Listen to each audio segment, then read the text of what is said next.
welcome to our weekly Q&A. This week we're talking about relationship dynamics, and it's come from a blog post that Jules wrote that we shared yesterday. And we've got quite a few private messages on that one because I think it's something that's really relevant for everyone on how do you maintain and create a vulnerable, connected relationship with your partner, and how do you get back into balance in that relationship. And the key thing that I think we're tackling this from is, how is your relationship with yourself? Because often your relationship with your partner is reflective of how deeply willing you are to be vulnerable and connect with yourself. That it's not, you can't separate the two, right? Yeah, this is a really hard concept to get, so I completely understand with total love where this question has come from. So we're just hoping that today we can, one, clear it up a little bit, and two, leave you with some takeaways that you can start to awaken within your life. So the first step is probably understanding that mirror. So whenever we're saying someone or something around us is X, Y, or Z, that in fact that's just a way of our soul trying to get us to understand something we want for ourselves.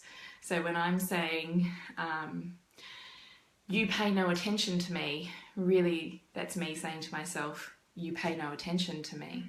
When I'm saying to my partner, you're so lazy, that's me saying to me, you're so lazy. But sometimes that isn't there just to make us feel worse. That is there because that's our soul going, just bring this in, own it a little bit more, take the goodness out of this, take that laziness and see where you can't judge another because in different areas you are also where they are not.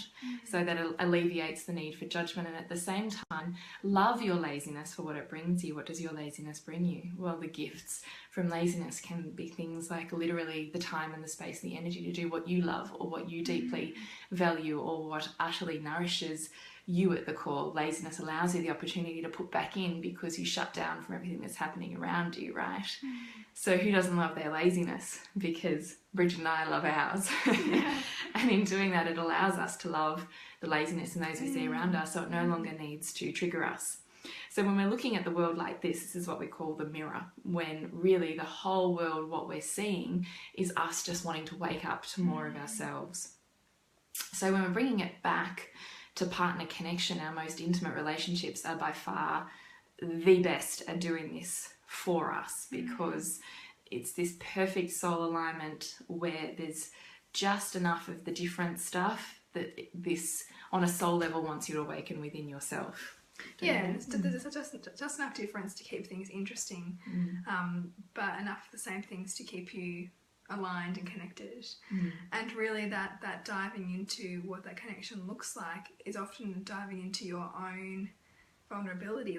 That mirror shows you the parts of yourself that you aren't always willing to own and love because and there's recognize, a pain there's pain there.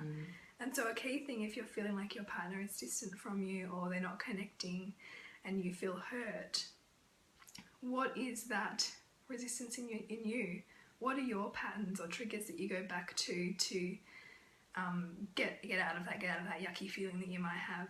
And would it be different for you if you instead stepped into the vulnerable place, the painful place? So this is the hard part, right? This is where we start to see where our anger and our channeled resentment serves us, because it feels in one way far safer and far easier to be angry and then hold your own space and not be open-hearted enough to be vulnerable enough that you might get hurt more deeply.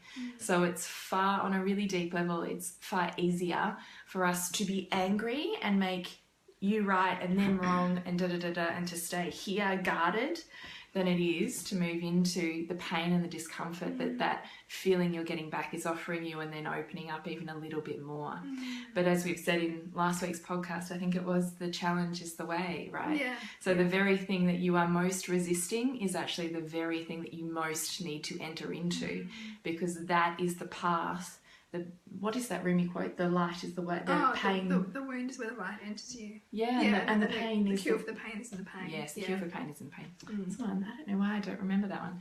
So you don't want to remember it. Probably, right?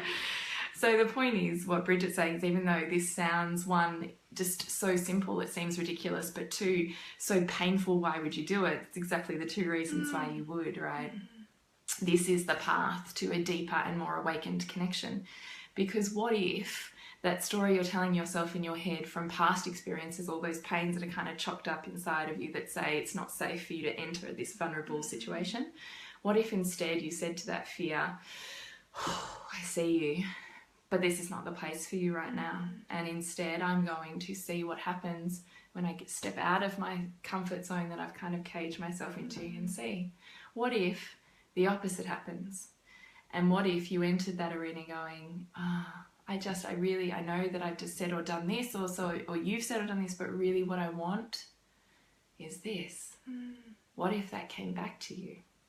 And I kind of feel like that's the risk that we take by deeply falling in love with our friends, with our lovers. This is the risk of deeply opening yourself up. And yet when we do that, it's the most exquisite connection that comes back to us. But if we sit here like this, that's not happening.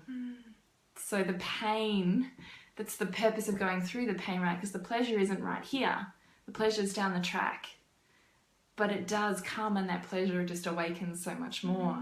So when we're saying we're disconnected from our partners, really what we're saying is our soul is yearning for us to reconnect with who we are.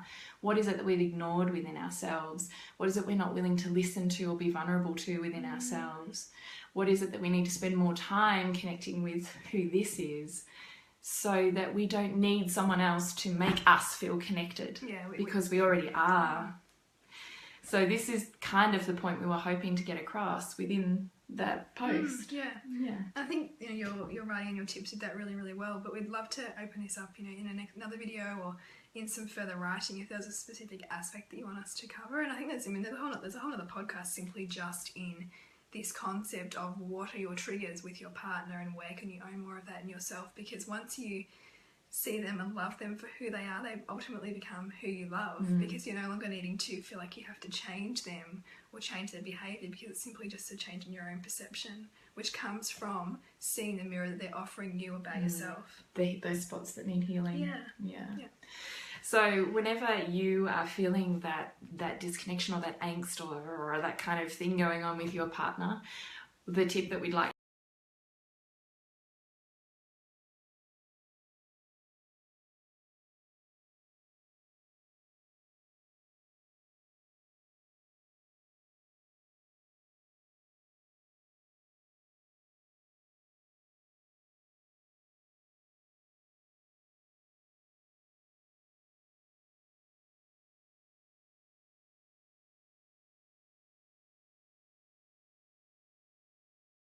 What do you think?